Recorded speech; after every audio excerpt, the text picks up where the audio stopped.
Repairs. How much is it going to cost to fix up this house? It doesn't really matter, to be honest.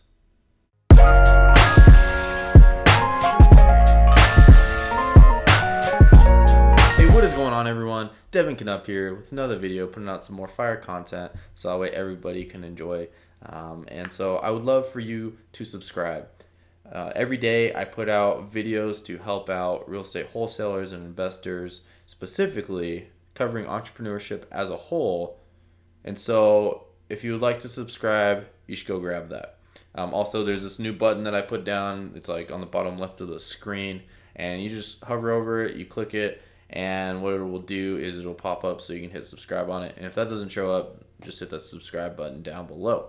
And so in today's video, I'm going to be talking about how to calculate the repairs on your property. Before I dive into my computer, yes, it's one of those videos where I'm going to record on it again, so that way you guys can get like a really laid out systematical way of calculating the repairs. The reason why I'm doing this on the computer is more and more people are requesting it, and so I'm going to be doing it for you guys. It's a little bit more of a hassle, but it is well worth it based off of what everybody's saying about those types of videos. Like the first video that I made with my computer talking about how to calculate the maximum allowable offer. A lot of people enjoyed that style of video, so I'm going to be trying to do it more often. And so, like always, if you guys enjoy the content that I have for you today, make sure you hit that thumbs up button as well. And let's dive into my computer. So calculating repairs on a property. Please, please, please, please don't don't make this that stressful of a process. It's not that big of a deal at the end of the day. It's really all about just getting the property for as low as possible. That's all that really matters. And so you can, like always, investors, before you flip over the property to a cash buyer or whatnot, they want to kind of like know what it's going to cost, like what they're getting themselves into on the fixing and flipping side of things. And so in this video, I'm just going to be really diving deep onto what that's going to cost and whatnot. These are all just averages from national averages on what repairs are going to cost. Obviously, markets are different. And so if you're in a market like New York or California, down in LA, what you want to do is you want to multiply these things by a factor of 3.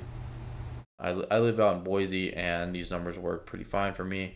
And most of these numbers that you'll see here, I can get these for way cheaper if we're going to fix the property up myself. And that part is all about connections and whatnot. And so anyways, this is kind of like, we'll dive into it and we'll kind of do a little rough estimates of everything, and then give you guys a good little method at the end about rounding the deals up and everything. And so, all right, so first of all, we'll start off with the roof. So on average, let's say like you look at the roof and it definitely needs repairs. Like another good way to get a grasp of if you need a new roof is just to ask the seller how long it's been since they've repaired a roof. And if they're saying longer than 10 years, then chances are you're going to need to get a new roof. And so you could just write this number down or just have it in the back of your head. That's going to cost you about $7,500. Obviously, there could be higher or it could be lower. It really doesn't matter at the end of the day. I mean, the biggest part that matters is just getting it for as low as possible and just trying to get it as low as possible so that way a buyer will have no problem in picking up the deal and making a profit on it as well. And so obviously, if the repairs are going to be more than you anticipated, then you may need to renegotiate the price and whatnot. But if you make a profit on it, you don't need to do that. And so, all right, so now roof, about $7,500. Now we jump down to the carpet. On average, most houses, they need a new carpet. They need new paint inside and outside. I usually just say that's going to happen no matter what. And so the carpet, obviously, is a rough estimate. Obviously it depends on the quality of the carpet that you're getting, and if it's a bigger house, like these are for about like a 2,000 square foot house, these would be some good numbers for all this stuff. And so about $1,000 for a new carpet and whatnot. Paint, it's pretty cheap. Paint is cheap. It's about $500. Paint outside, it's a little bit more pricier of a process. It really depends on the accessibility. If it's like a two story home, it's averaging about $2,500. If it's like a one story, obviously it's going to be significantly lower. Or if it's like a crazy looking house, then it's going to be costing more. Here, one more thing that I forgot to put into here. Let's see if we can. Oh man, I didn't get this prepared. Sorry, guys. So another thing, like if you need doors or windows or anything along that line, it's those things are pretty cheap. I would say a new door is about $50, and windows they're about $100. So we'll say like if you need new doors in the place and they're all looking ugly or beat up whatnot, it's not that big of a deal. So don't really worry about this part. And so foundation, that is a little bit more of like a you're gonna have to get the property at a lot cheaper price if you look downstairs, look at the basement, or it's an older home. Usually the older, like about 50 years or older, you want to definitely look at the foundation on the property, and that's going to be a big price. It really depends on the age of the property as well. But looking up the averages, I just googled it. It was about $20,000. I've flipped a couple of properties that have needed foundation, but I did not know what the exact cost was going to be. A lot of times they were saying this number was going to be more like 50,000. And so that one, you're definitely going to need someone to look at it if you have suspicion that it's going to be a problem. And so maybe get a contractor in there, someone that fixes up that type of stuff. But the foundation is definitely going to be an issue if you see it being a problem. And so now if you see like mold inside of a property, it's going to be between like $2,000 and $5,000. It really depends on who they get in there, as well as the siding on a house. You get metal siding. It's about like $9,000 for like a 2,000 square foot house. And so, like I said before, automatically you can expect these three things on almost every home that you're going to flip. And then this is another very common one, almost as common as this stuff, a new roof. And so just anticipate that to be something that needs to be fixed up and whatnot. And so I'll show you guys kind of like a little cheat sheet. It's called like the rounding method. And so let's say it needs about 5,000. Well, so what would be under the $5,000 category? We'll just say the basics, which is the carpet, paint. So that'll be the basics. This one would be like new roof. And then so the $20,000 deal, $20,000 in repairs. I would say this is more of like basically it's kind of an ugly home. We'll just say ugly home, and it needs a lot more than a good clean and painting it and whatnot. Because usually like paint, carpet, that does pretty good. But ugly, like this one's gonna maybe need maybe walls patched, and it would need like a new roof, and basically it's these two combined and then some extra. That's a good estimate. Ugly home, I'll just say basics and new roof. And so now $30,000, I would say that one you're looking at like if it needs new siding and it needs a new roof and the basics.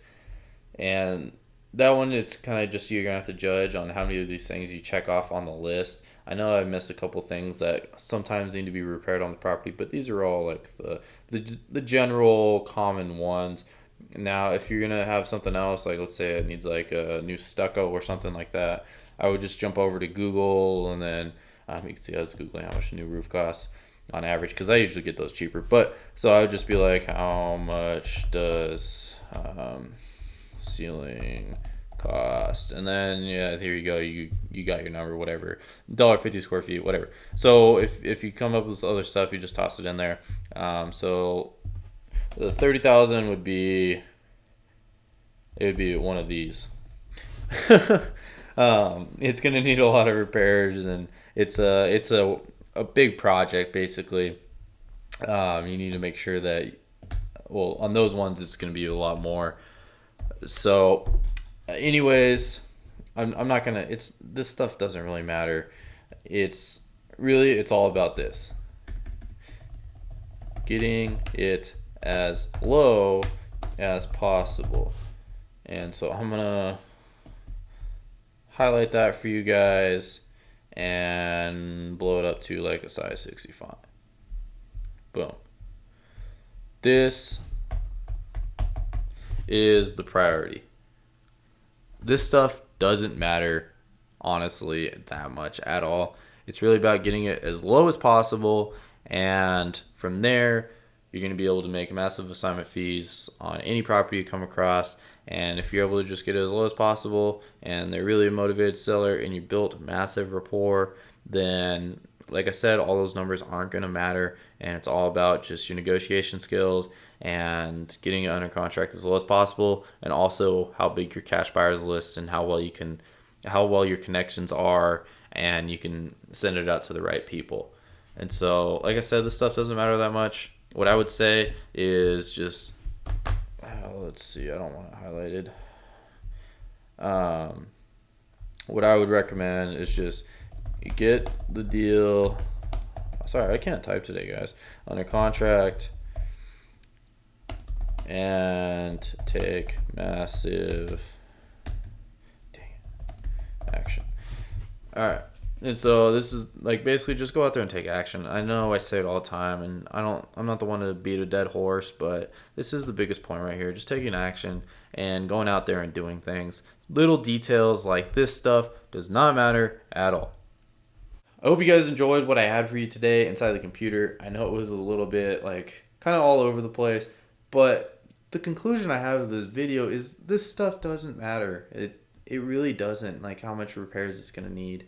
All that really matters is they're motivated to sell their property and get it at a discount. You're getting it as low as possible, and you're taking massive action. All this stuff doesn't matter if you're not taking action on anything. Like I've done a decent amount of deals, and I can say like some people probably call me successful or whatnot. I don't really believe that I am myself. Success is just kind of like a mindset thing. And anyways, I really don't worry about this stuff that much. It has been a couple of deal breakers for me. And the reason being is I try to get as many deals under contract as possible. And I understand that some of these deals just aren't going to work out. And I'm more focused on just trying to get as many deals as possible. And so should you. And, well, at least deals under contract.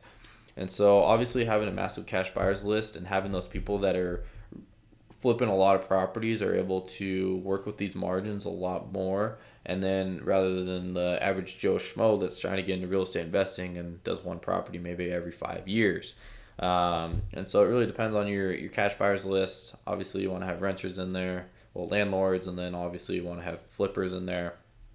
And so what this is really going to do is going to diversify your portfolio of properties you can send out, and it's easier to use the exit strategy of wholesaling in the with these types of properties that are going to need a lot of work. And so, like always, I hope you guys enjoyed today's content. Please hit a thumbs up if you guys enjoyed today's video. And like always, I'd love for you guys to subscribe to this channel, as I am posting every day, trying to make a video so that way everybody can gain as much value as possible, trying to grow everybody as a whole, and just build up my network of people that have had success in their life and whatnot. And so I want you to be a part of that as well.